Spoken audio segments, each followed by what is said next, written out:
I'm Professor Elliot, and today we're traveling at the speed of light. This is Adventure Club.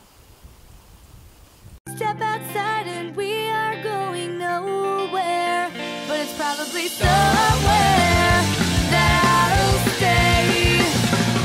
Take a drive and we can watch the sunset. Don't tell me you're done yet. No, not today, 'cause I'm 1,000 miles away.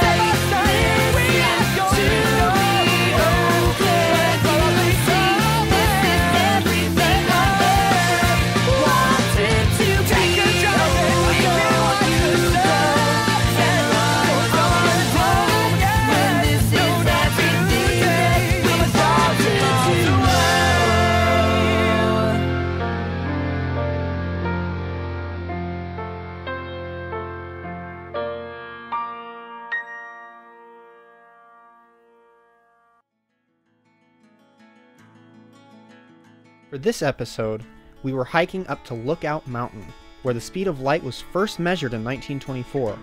Surveyor Mike Duffy joined us to explain why they got it wrong and how he figured it out.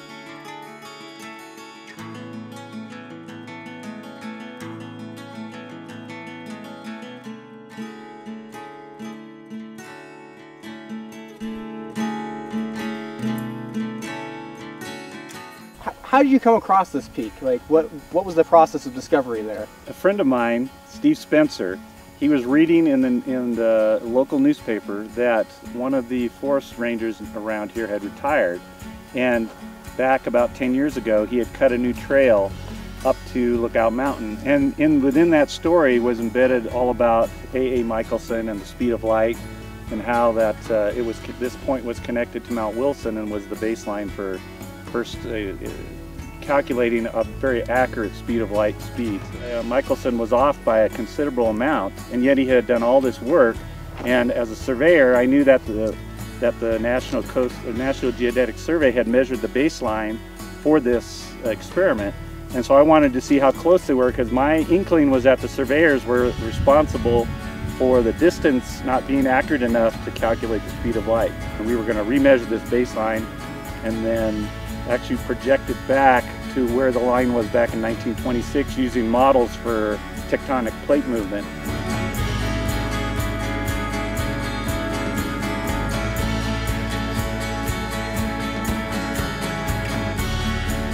Yeah, Mount Wilson was kind of the key.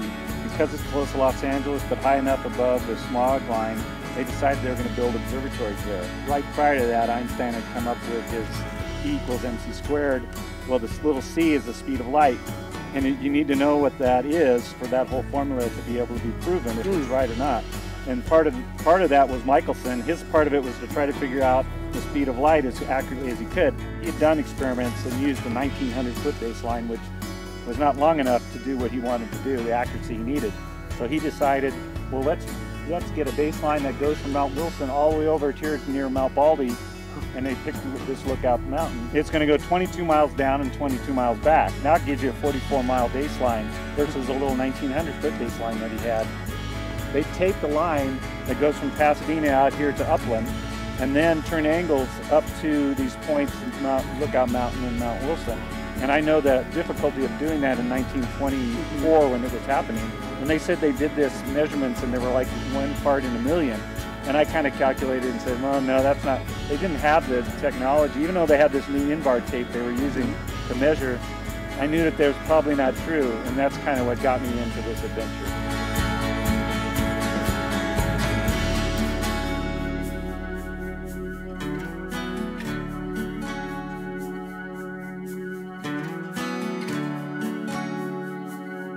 As we pressed forward, the trail stopped looking so much like a trail and was becoming difficult for the whole group to make it to the top of the peak.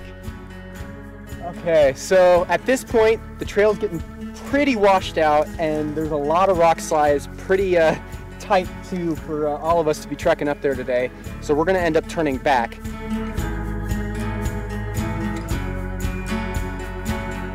But we weren't ending our day there. Instead, we went to a different trail to visit San Antonio Falls. There, we would have a bit of a snack while hearing more about Michelson's efforts to measure the speed of light.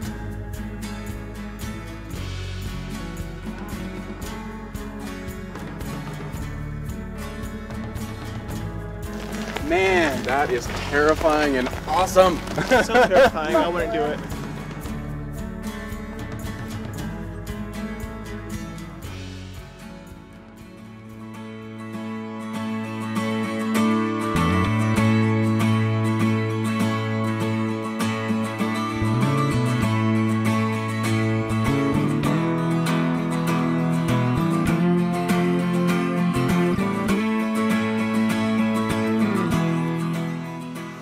You only have to be off a couple feet to really mess up The speed of light. The speed of light, and it was about it missed by about they were off by about 1.8 feet. Really? Only 1.8 in feet 22 doing miles. it manually. Yeah. Watch out.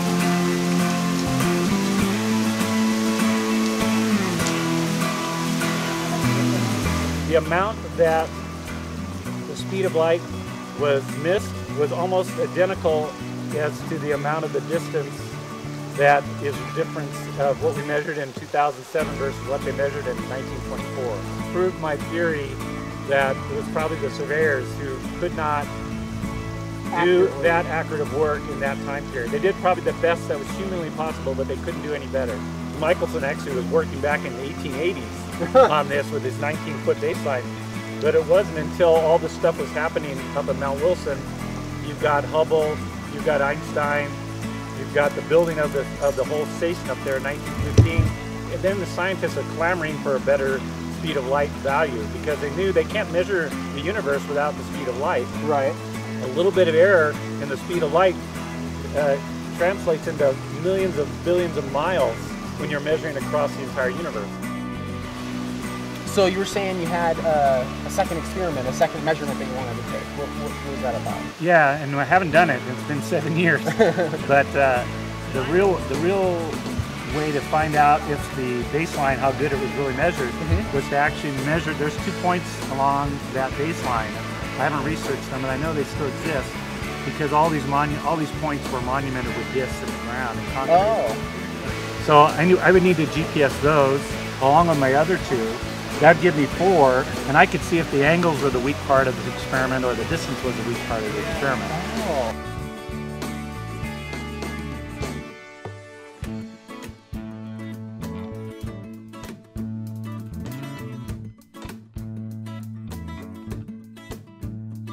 Even though we didn't get to Lookout Mountain, we did manage to go to the falls and have a good time. I just wanted to thank you, Mike, for coming along. This was great and great info that you gave us. It was a lot of fun. No, I had a good time with you guys. Thanks, Elliot. And thank you all for coming along too. I know it was last minute for a few of you, so this was good times. It was an absolute pleasure. Thank you for having us. Definitely. And I'll see you guys next time on Adventure Club.